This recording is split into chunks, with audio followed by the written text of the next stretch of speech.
नमस्कार, मैं प्रियंका। आप देख रहे हैं 4 PM। उत्तर प्रदेश से लेकर दिल्ली तक बवाल मचा हुआ है। आपको बता दें, सीएम योगी आदित्यनाथ ने मीटिंग की है, फीडबैक लिया है और इसके बाद वो दिल्ली पहुंचे हैं।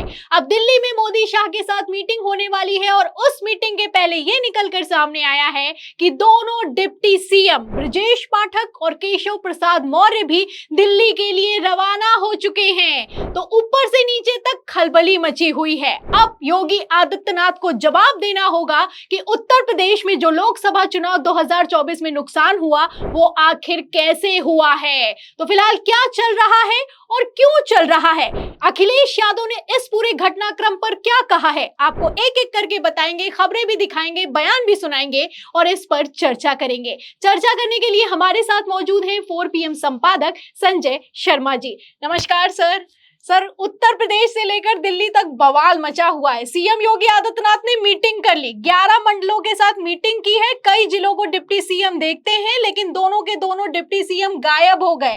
फीडबैक लिया है, अब फीडबैक लेकर दिल्ली पहुंच गए। क्या होने वाला है सर? यूपी में कुछ बड़ा खेला होने वाला है और नीचे तक के कार्यकर्ताओं में, नेताओं में ये संदेशा साफ है कि अब आर पार का मामला है। झुकेगा कौन, मोदी झुकेंगे या योगी झुकेंगे? देखिए, जिस दिन योगी ने ये कहा था कि हम अति आत्मविश्वास के कारण हारे, उस दिन ये साफ हो गया था कि योगी आदित्यनाथ ने प्रधानमंत्री नरेंद्र मोदी के खिलाफ सबसे बड़ा तीर चला दिया है। महाराष्ट्र में शिंदे ने कहा कि हम अति आत्मविश्वास से हारे। लोगों ने कहा कि ये अब मोदी पे हमला कर रहे हैं, मोदी कमजोर हो गए हैं। और योगी आदित्यनाथ, जो सबसे बड़ा मुखर विरोधी चेहरा माने जा रहे हैं हम मोदी का, उन्होंने कहा मीटिंग में कि हम अति आत्मविश्वास के कारण हारे। केशव मौर्य ने साफ तौर पे कहा कि संगठन सरकार से बड़ा होता है, मतलब इशारा योगी आदित्यनाथ के लिए कि आपसे बड़ा संगठन है। और पलट के योगी का जवाब कि हम हारे इसलिए कि ओवर कॉन्फिडेंस था। यानी मोदी जी के लिए खुली चुनौती। अब मोदी जी ने योगी जी को बुलाया है। दोनों डिप्टी सीएम लगातार इनकी समीक्षा बैठक में नहीं जा रहे हैं। बीजेपी का बच्चा बच्चा जानता है कि ब्रजेश पाठक और केशव मौर्य दोनों योगी आदित्यनाथ को रत्ती भर पसंद नहीं करते।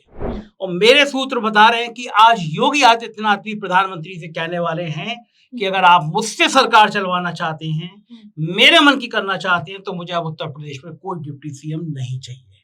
मतलब योगी आदित्यनाथ की मंशा कि ब्रजेश पाठक और केशव मौर्य की छुट्टी की जाए और ब्रजेश पाठक केशव मौर्य की इच्छा कि मुख्यमंत्री हटाया जाए। मतलब उत्तर प्रदेश में अब आर पार का मामला। योगी आदित्यनाथ, कल एक दिल्ली के सीनियर नेता का मेरे पास फोन आया कि आपको पता है कि योगी आदित्यनाथ के साथ 50 सांसद इकट्ठे हो गए हैं जो विरोध में है मोदी जी के, जो अंदर अंदर पार्टी के अंदर बगावत चल रही है। पहली बार ऐसा हुआ कि कर्नाटक के बीजेपी के एमपी ने कहा कि मोदी सरकार दलित विरोधी है। बीजेपी के एमपी ने कहा कि मंत्रिमंडल में अगड़े लोग ज्यादा हैं, पिछड़ों का, दलितों का ध्यान नहीं रखा जाता। तो मोदी जी को थोड़ा कमजोर पाकर अब सब शिकार करने पर जुट गए हैं। देखना ये होगा कि योगी जीतेंगे या मोदी जीतेंगे, केशव मौर्य ब्रजेश पाठक की कुर्सी बचेगी या फिर योगी आदित्यनाथ की कुर्सी बचेगी। मतलब वो ये बिल्कुल तय हो गया है कि बीजेपी में सिर्फ फुटबॉल, जिसे कहते हैं जूतों में दाल बटना, वो शुरू हो गई है। अब किसके पड़ले कितना बढ़ेगा, किसको कितना नुकसान होगा, ये कुछ दिनों में साफ हो जाएगा। बिल्कुल सही कहा सर आपने। जैसा कि आपका कहना है कि डिप्टी सीएम और सीएम अब आमने सामने आ गए हैं, आर पार की जंग शुरू हो गई है। एक और जंग है सर जिसकी सबसे ज्यादा चर्चा हो रही है, सीएम योगी आदित्यनाथ और गृह मंत्री अमित शाह की। अब जैसे उठापटक मची हुई है, उसके बाद ये पहला मौका होगा कि गृह मंत्री अमित शाह भी मौजूद होंगे, प्रधानमंत्री नरेंद्र मोदी भी मौजूद होंगे और सीएम योगी आदित्यनाथ भी मौजूद होंगे और दोनों डिप्टी सीएम इस मीटिंग में नहीं होंगे। तो क्या होने वाला है दिल्ली में, इस मीटिंग पर क्या कहेंगे? देखिए, अगर अमित शाह का बस चले तो योगी आदित्यनाथ को वो 1 मिनट भी कुर्सी पर ना रहने दें। अमित शाह और योगी आदित्यनाथ के बीच संवादहीनता की स्थिति है। योगी आदित्यनाथ की टीम कहने लगी है कि अब याचना नहीं, रण होगा। और कैसे कहने लगी है वो मैं आपको बता रहा हूँ। एक साहब है शांतनु गुप्ता, अपने आप को राजनीतिक विश्लेषक कहते हैं, टीवी चैनल पे भी आते हैं, आप देखते होंगे। गंजे अंकल करके मैं आजकल मजे ले रहा हूं उनसे। तो वो गंजे अंकल आए, मुख्यमंत्री से मिले और मुख्यमंत्री के साथ मिलकर उन्होंने ट्वीट किया कि मैं मुख्यमंत्री बड़े अच्छे हैं, उन्होंने माफिया खत्म कर दिया, उन्होंने विकास किया लंबा चौड़ा। लेकिन उसके ऊपर लिखा उन्होंने याचना नहीं, अब रण होगा। तो गंजे अंकल जी का काम ये है कि वो नेताओं के, बीजेपी नेताओं के ऊपर एक कॉमिक टाइप की किताब लिखते हैं और फिर वो किताब बेचते हैं। वो 40-50 रुपए की किताब वो 150-200 रुपए में बेचते हैं। उत्तर प्रदेश के सूचना विभाग ने भी जब उन्होंने योगी आदित्यनाथ के ऊपर कॉमिक निकाला तो किताब खरीदी। तो आके वो योगी आदित्यनाथ के संग या बाकी लोगों के संग फोटो दिखाते हैं, उनकी किताब बिक जाए। इस तरह से उनकी रोजी रोटी चलती है। बदले में वो टीवी चैनलों में बैठते हैं राजनीतिक विश्लेषक लिख के। जब वो कह रहा है कि वो योगी आदित्यनाथ के इतना करीब है और लिख रहा है कि याचना नहीं अब रण होगा, सीएम का ऑफिस उसको ट्वीट कर रहा है। हमने उसको ट्वीट करके पूछा कि ये बता दो ये रण किसके संग होगा, क्या योगी के संग मोदी का होगा, योगी के संग अमित शाह का होगा। जैसे ही मैंने ट्वीट किया उसने अपना ट्वीट डिलीट कर दिया। तो लेकिन जो आदमी योगी आदित्यनाथ के संग बैठ के कह रहा है कि याचना नहीं रण होगा, इसका मतलब रण की तैयारी योगी आदित्यनाथ ने भी कर ली है। और जो उस नेता का सवाल कि योगी आदित्यनाथ के साथ क्या 50 सांसद हैं, तो वसुंधरा राजे हो गए, नितिन गडकरी हो गए, राजनाथ सिंह हो गए, जो विरोधी मान शिवराज सिंह चौहान हो गए, इन सब की उम्मीद अब योगी आदित्यनाथ से टिकी हुई है। क्योंकि योगी आदित्यनाथ इस तरह के योद्धा हैं कि वो कुर्सी से बहुत ज्यादा उनको प्रेम विरेम रहता नहीं है। ये ले अपनी लपट कमरिया बहुत ना नचाए। लेकिन योगी आदित्यनाथ ऐसे भी हैं, उनको अगर इस तरह बेइज्जत करके हटाया गया तो निश्चित रूप से वो बड़ा विरोध करेंगे। लेकिन अब केशव मौर्य का भी ये हाल है। केशव मौर्य ने लड़ाई योगी आदित्यनाथ के साथ इतनी बढ़ा दी है कि केशव मौर्य के कहने से एक सिपाही का भी तबादला अब नहीं होगा।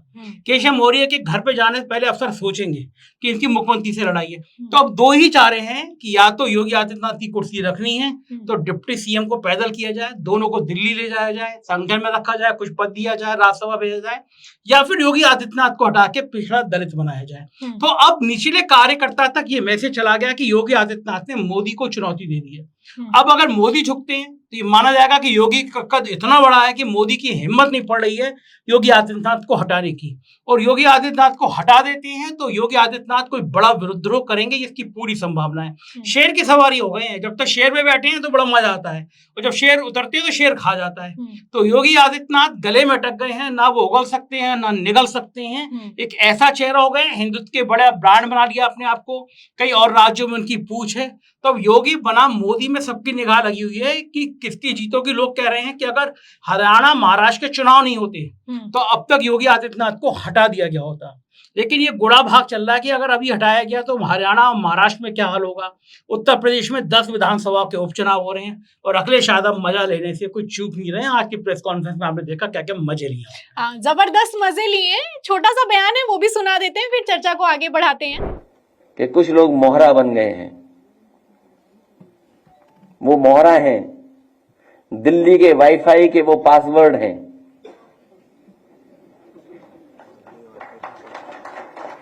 ये नई तरह की टेक्नोलॉजी, तो टेक्नोलॉजी के हिसाब से बोलना पड़ रहा है।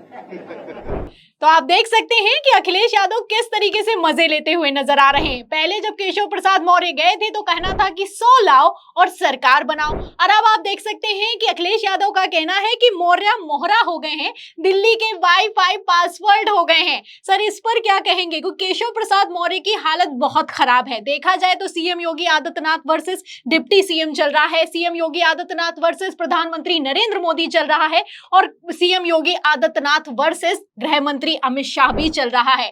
आपने देखा सर जब पिछली बार गए थे मीटिंग करने के लिए तब high level meeting Yogi Adityanath ने लखनऊ में बुला ली और उसके बाद राज्यपाल से मिलने के लिए पहुंच गए। उसके बाद बड़े राजनीतिक विश्लेषकों ने कहा कि ये वाली पारी जो थी वो योगी आदित्यनाथ के नाम हो गई। अब जो दूसरी पारी आई है आपको क्या लगता है किसके नाम होने वाली है? देखिए योगी सरकार पार्ट 1 और पार्ट 2 में अगर सबसे ज्यादा फैयत किसी की हुई है तो केशव मौर्य की हुई है। हाँ। सरकार बनी थी 2017 में, केशव मौर्य पंचम तल पहुंच गए थे। योगी आदित्यनाथ के बराबर का कमरा है जो कैबिनेट सेक्रेटरी शशांक शेखर हुआ करते थे, बड़ा आलीशान कमरा है, मैंने कई बार देखा इस कमरे को। उसके बाद नेम प्लेट लगा ली थी। शपथ लेते ही किसी ने बता दिया कि साहब डिप्टी सीएम ने अपनी नेम प्लेट लगा ली है। मुख्यमंत्री तो उस समय बड़े फुल फॉर्म में रहा करते थे, बोले उखाड़ के फेंक दो, और केशव मौर्य की नेम प्लेट उखाड़ के फेंक दी गई कि इस जगह नहीं रहेंगे। तब उनकी बहुत मजाक उड़ी थी। फिर एक फोटो वायरल हुआ जिसमें वो स्टूल पे बैठे हुए थे। अखिलेश यादव उनको आज तक स्टूल मंत्री कहते हैं, फेमस भी हो गए। पीडब्ल्यूडी विभाग था, हटा दिया गया, बहुत महत्वहीन विभाग है। और केशव मौर्य की टीम के उनके बड़े करीबी लोग कहते हैं कि केशव मौर्य का दर्द है कि फूलपुर में उन्हें हरवाने में योगी आदित्यनाथ की भूमिका रही है। केशव मौर्य जितना योगी आदित्यनाथ की टांग खींचते हैं उतना तो शायद अखिलेश यादव भी नहीं खींचते होंगे। तो सत्ता के दो धुर विरोधी हैं योगी आदित्यनाथ और केशव मौर्य आमने सामने। ब्रजेश पाठक तब भी बैलेंस कर लेते हैं, रास्ता निकाल लेते हैं, लेकिन केशव मौर्य के निजी, मतलब मेरा एक मित्र है वो केशव जी की थोड़ा करीबी है, बताता है कि निजी बातचीत में केशव मौर्य जितने अमर्यादित शब्द होते हैं योगी आदित्यनाथ के लिए उतने कह देते हैं।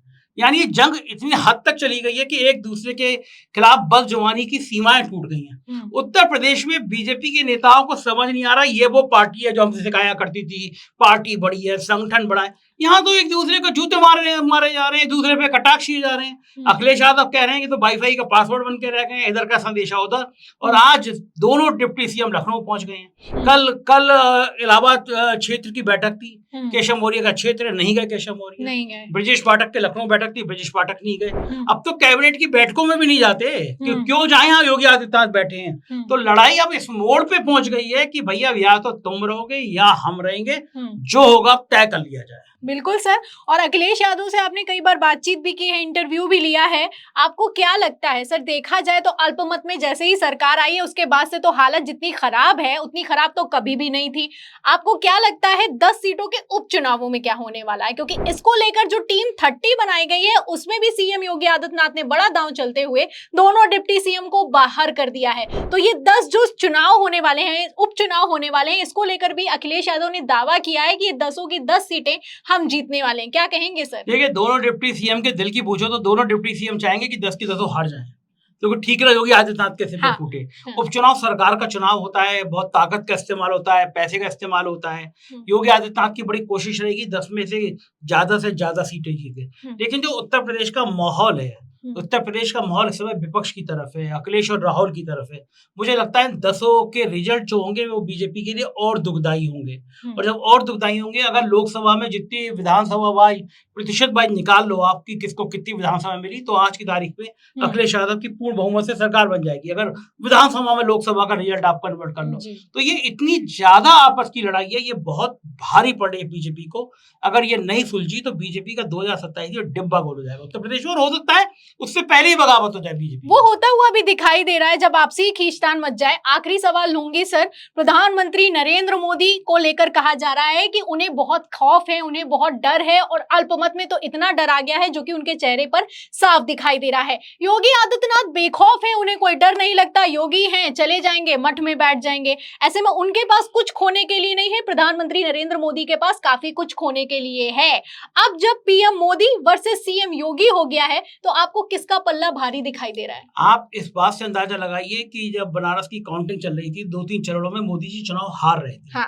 जिस 1.5 लाख से वोटों से जीत में जीत होती है। अगर कांग्रेस सपा को तो अंदाजा नहीं था, अगर वहां कोई कुर्मी जाति का प्रत्याशी खड़ा कर दिया होता तो मोदी जी चुनाव हार जाते। प्रियंका गांधी वहां से चुनाव लड़ती तो मोदी जी हार जाते। और मेरा दावा है कि मोदी अब दोबारा बनारस से चुनाव लड़ने की गलती करेंगे नहीं। अब वो उत्तर प्रदेश में नहीं आएंगे। योगी की व्यू रचना से मोदी जी को लग गया है कि बस छू के निकल गई है। अगर जरा सा भी दांव लगता, अफजाल अंसारी ने बयान दे दिया कि अगर योगी आदित्यनाथ नहीं जुटते बनारस में, मोदी चुनाव हार जाते। तो अब ये बात मोदी को समझ में आ रहा है कि योगी के बिना यूपी चलने वाला नहीं है। तो फिलहाल पल्ला योगी आदित्यनाथ का भारी है। इतना बयान देखिए कि हम ओवर कॉन्फिडेंस से हारे, मोदी जी की हिम्मत नहीं हो रही है कि योगी आदित्यनाथ को छू सके। तो निश्चित रूप से इस समय योगी आदित्यनाथ का पलड़ा भारी है। अब देखना ये होगा पलड़ा इन्हीं का भारी रहेगा या उनका भारी हो जाएगा। जी सर, बहुत बहुत शुक्रिया सर। तो जैसा कि समझने वाले अपने आप में ये भी समझते हैं, और सर ने भी कहा कि सीएम योगी आदित्यनाथ का पल्ला भारी है, क्योंकि अगर बीजेपी आला कमान के हाथ में होता तो शिवराज सिंह चौहान को जैसे हटाया, वसुंधरा राजे को जैसे हटाया, वैसे योगी आदित्यनाथ को भी हटा दिया होता। लेकिन हिम्मत नहीं हो पा रही है। मीटिंग पर मीटिंग की जा रही है, कहीं डिप्टी सीएम नहीं पहुंच रहे, कहीं सीएम योगी नहीं पहुंच रहे, कहीं पर शाह गायब दिखाई दे रहे हैं। ऐसे हालातों में क्या होगा क्या नहीं होगा ये तो आने वाला वक्त बताएगा। लेकिन इस पूरी चर्चा की सबसे इंपॉर्टेंट बात तो यह है कि प्रधानमंत्री नरेंद्र मोदी की हालत खराब दिखाई दे रही है। आलम तो यह हो चुका है कि हो सकता है कि पीएम मोदी अगली बार, जैसा कि सर का कहना है, कि यूपी से चुनाव ना लड़े और गुजरात वापस भी जा सकते हैं। और इंडिया गठबंधन ने भी कह दिया है कि अब मोदी जी के झोला उठाने का वक्त आ गया है। तो आपको क्या लगता लगता है क्या ये झोला सिमटवाने का काम सीएम योगी आदित्यनाथ करेंगे? जैसे भारतीय जनता पार्टी आपस में भिड़ी जा रही है, आने वाले 10 सीटों के उपचुनाव में क्या होने वाला है, और सबसे इंपॉर्टेंट 2027 के विधानसभा चुनाव में क्या होने वाला है, आपकी क्या राय है इस पूरी चर्चा पर? इन सवालों के जवाब पर हमें कमेंट बॉक्स में जरूर लिखें। वीडियो को ज्यादा से ज्यादा शेयर करें, हमारे चैनल को लाइक करें, सब्सक्राइब करें, ज्वाइन करें। फिर मिलती हूँ अगली खबर के साथ, तब तक के लिए धन्यवाद।